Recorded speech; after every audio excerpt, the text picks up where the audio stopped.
Welcome to Fast Effect Double Speed Magic the Gathering from ELD's Time Vault Games in Bellingham, Mass. Here we have Blue-Red Delver versus Blue-White Delver. Nate on Blue-Red, no first turn Delver, cracking his Scalding Tarn here in response to Stoneforge Mystic, perhaps a Spell Snare. Let's see where this goes. We can see Lucas has a Force of Will, a card likely worth fighting over, and he does. Pitching Snapcaster Mage. Oh, and the blue is for Spell Pierce. 2 cards down for Nate, 3 for Lucas.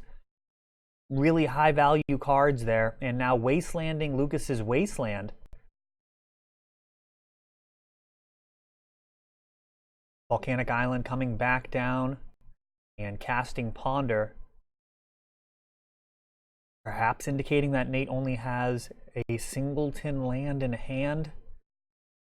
Based off of Wastelanding that Wasteland. See what goes back on top. Looks like a Plains and a Batterskull about to get shipped. Brainstorm attempting to optimize Lucas's hand. That Plains not going to allow him to cast Spell Pierce. That is indeed the other card in his hand. Perhaps would have been a card worth Spell Piercing. Nate gonna shuffle. Really seems like he's looking for mana from the other side of the table. See if we can see his hand at all. Don't really see it. Ponder now for Lucas. See that Jace, the Mind Sculptor in his hand, if he can build his way up to 4 mana. And now another Stoneforge Mystic. Oh, and this one brushed aside with another Daze.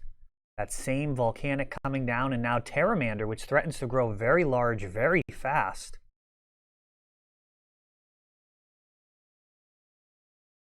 Already got Brainstorm, 2 Dazes, and a Spell Pierce, if I'm counting correctly, and True Name Nemesis. He's not going to stop this one. Oh, but he's actually going to throw it out there. And now Force of Will. Interesting sequencing. Not sure I understand the value. I think it was a basic Plains that got tapped off there, so not like it brought Spell Pierce online. And another Force of Will. Nate with all the goods here. Holy cow. All this work off of a single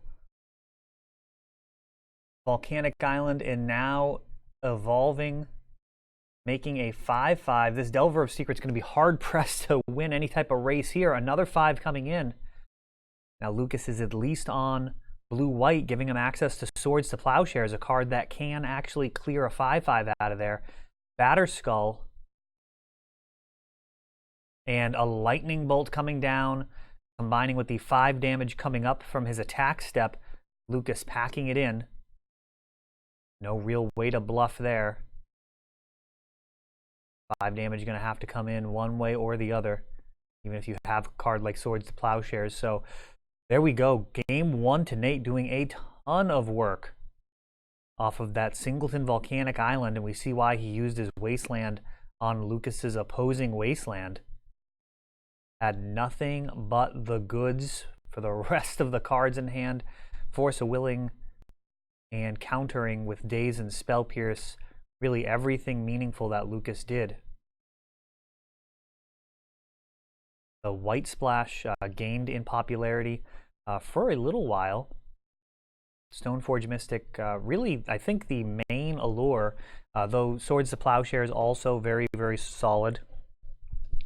Of course, there is a little bit of a kind of theoretical deck building debate around the strength of Swords to Plowshares versus Lightning Bolt in general, and I can't really say one side is completely correct over the other. At the end of the day, Swords to Plowshares can remove just about everything in the format, but Lightning Bolt can remove players as well, and that is no small distinction, trading off the ability to potentially handle larger cards like Reanimation targets, cards like Gristlebrand that can come in off of Show and Tell potentially, and some of the larger threats that can just happen in Legacy from decks like Nick Fit, or I mean, I've seen Thrag Tusks floating around. I mean, there's a lot of different cards that people can sleeve up. Swords can exile almost all of them. Certainly a lot more than Lightning Bolt.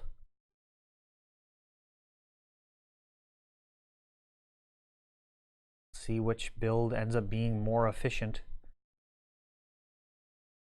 These matchups can be very tempo-oriented. Also be complete train wrecks. This last game we saw, I think, would be accurately described as very tempo-oriented. Nate using force of will to stop any meaningful cards multiple turns in a row. And eventually he would have run out of gas, but certainly closed the door before that. And here we've got Lucas starting out with a Delver. Just a basic island into Ponder on the other side, so Lucas will have a chance to make this flip.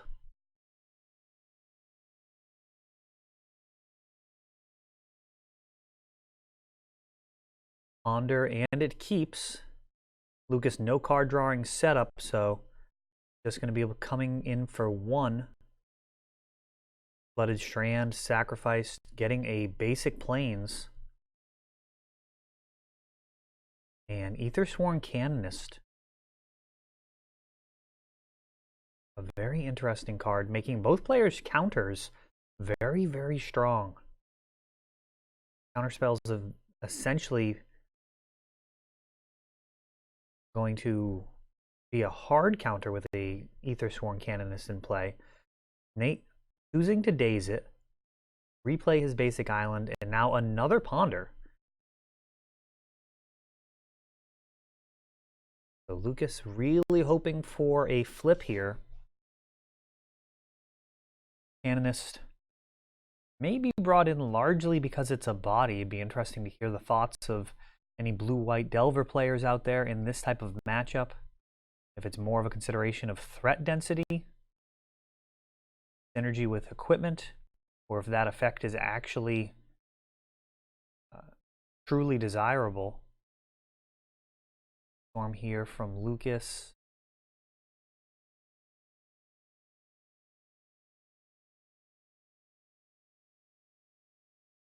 True Name Nemesis. A very solid card in Legacy. It gets even better when you're using equipment with it.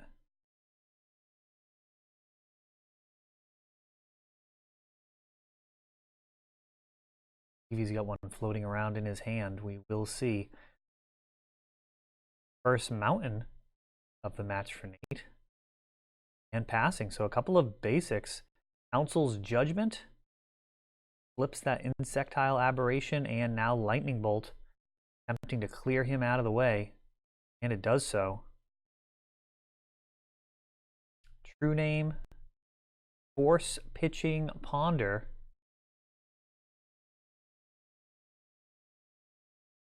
Right now, this is kind of one of those train wreck games that I alluded to earlier.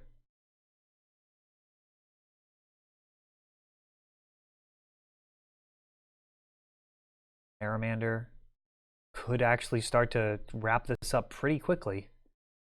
Swords to Plowshares. Can he defend it? Brainstorm not looking good. Would have been nice to be able to spell pierce that. Of course, there's going to be a Council's Judgment to consider coming up anyways. So Terramander is down.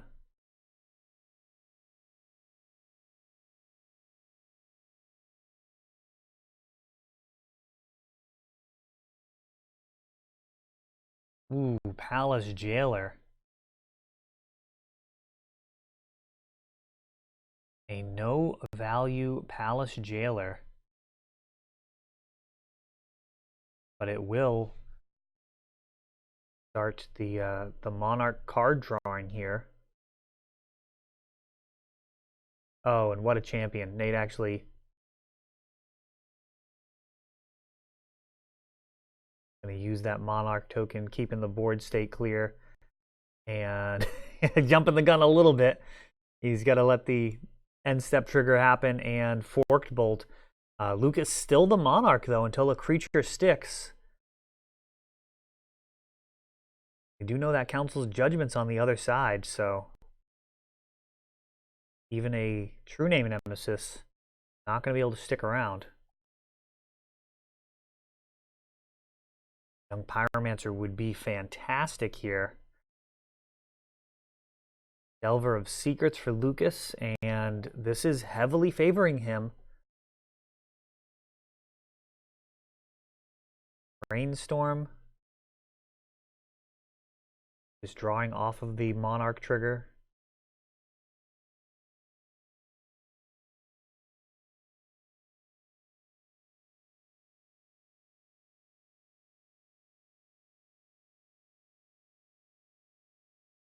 Oh, and passing back. Oh, maybe not. Looked like he was passing. Oh, I believe he did. Okay. So Delver on Lucas's side here, along now with a Stoneforge Mystic if he elects to play it, which I believe he will. And this is getting out of hand very quickly. A lot to ask to handle all of these threats and get a creature on board to connect with Lucas's face.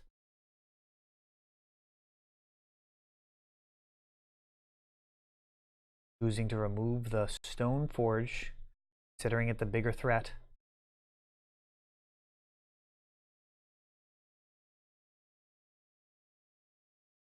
Likely Batterskull could just get jammed here for the 5 mana.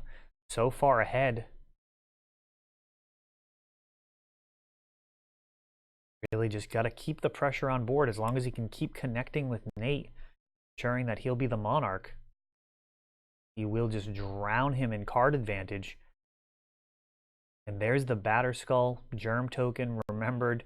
Couple of mana open to threaten a counterspell. Even if you don't have it, you might draw it during the end step.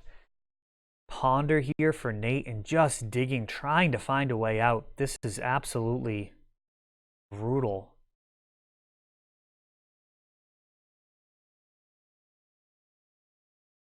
Passing back. That would have been the turn for... Oh, and he's got the Abrade now. Okay, so he did not pass. Going to go ahead and cast the Abrade.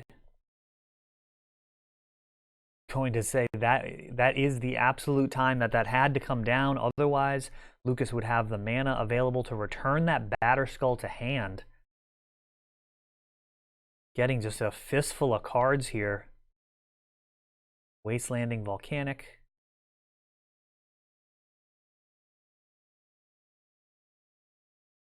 And Wastelanding Wasteland.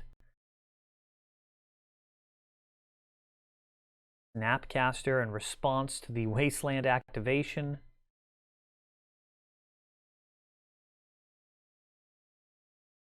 Getting a Brainstorm.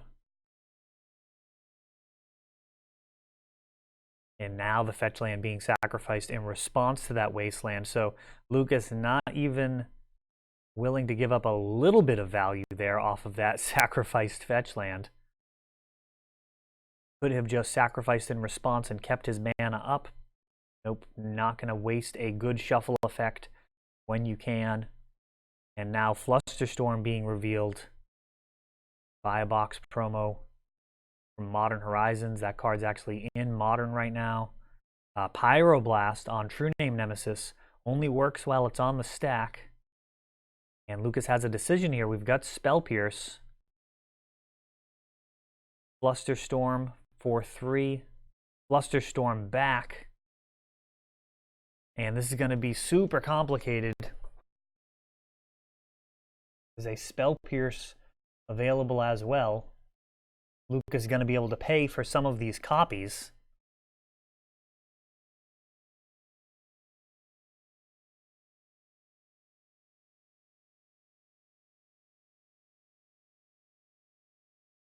See how they sort this out. You can do this wrong. Not entirely obvious. People who haven't been in this situation how to do this properly. The extra mana that can be paid.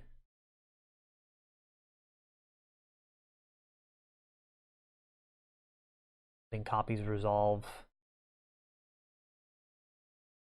Flex.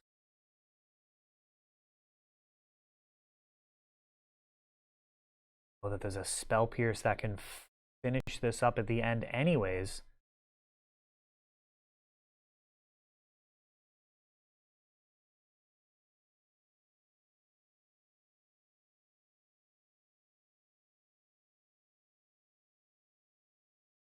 Main thing here is actually countering that Pyroblast.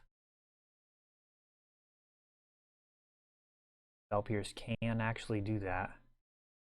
So Lucas can potentially make some of his copies resolve. Will then make Nate have to pay for those copies. And it looks like they have worked their way through that, and True Name is going to resolve without the needed Spell Pierce. True Name of his own, but I think this is going to just be too little too late. Council's Judgment clears that out of the way. And we're going to be going on to game number 3 very shortly. No reach for Blue-White Delver. Another True Name, but that's not going to matter in the least. Game number 3 incoming. Blue-White Delver taking that one down in complete control down the stretch, largely thanks to that Monarch token, or Monarch status. Want to call that Palace Jailer. Could have been saved to actually get full value out of it, so to speak, but every turn that it's not in play and you're not the Monarch, you are potentially giving up value. Lucas just going for it, even without removing a card like Delver of Secrets with it.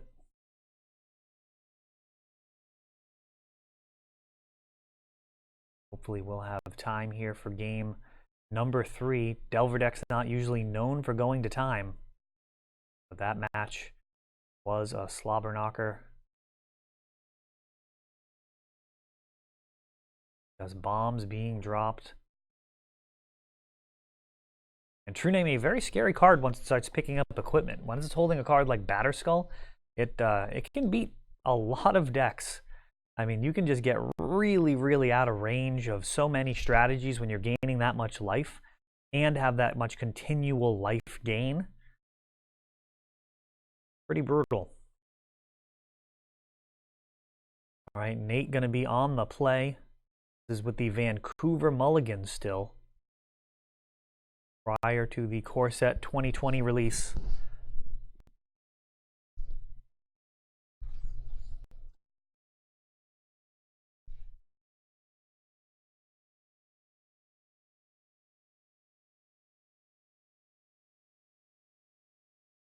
Delver of Secrets, that's where you want to be here, playing Delver. Leading out with the Delver on turn 1, Nate. Looking good. Lucas using a basic island for a Ponder.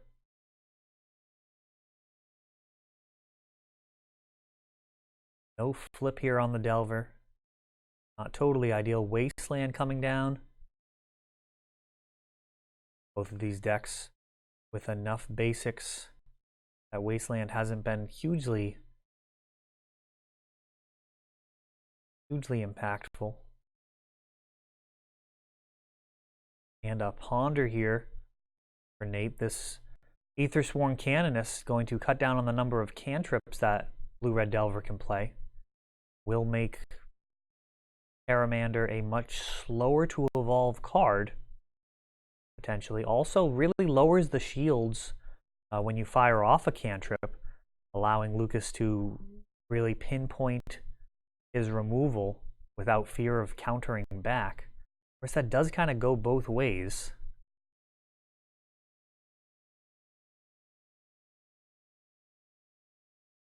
See a Council's Judgment in his hand. Can he afford to fire that off here? Is it too high value? Or is he going to respect the tempo potential? Another basic land, and he is going to use that Council's Judgment. And come in for 2.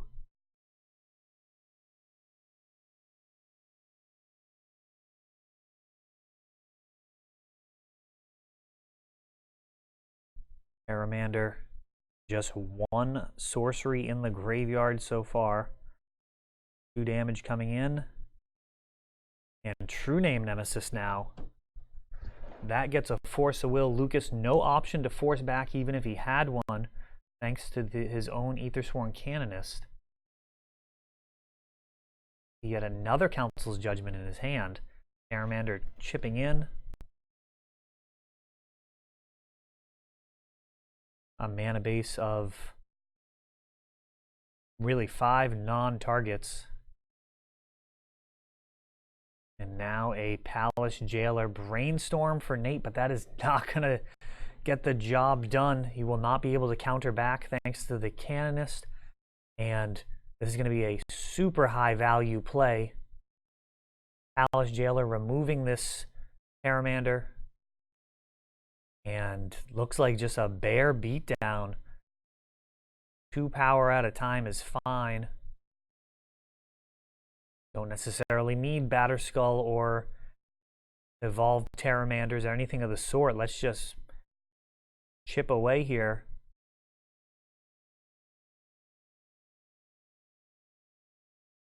Just a couple more swings here. One more swing. Lucas is the Monarch. Ponder looking for a counter, which will be a very hard counter. Thanks to this Canonist. Lucas decides to say no. It will mean no.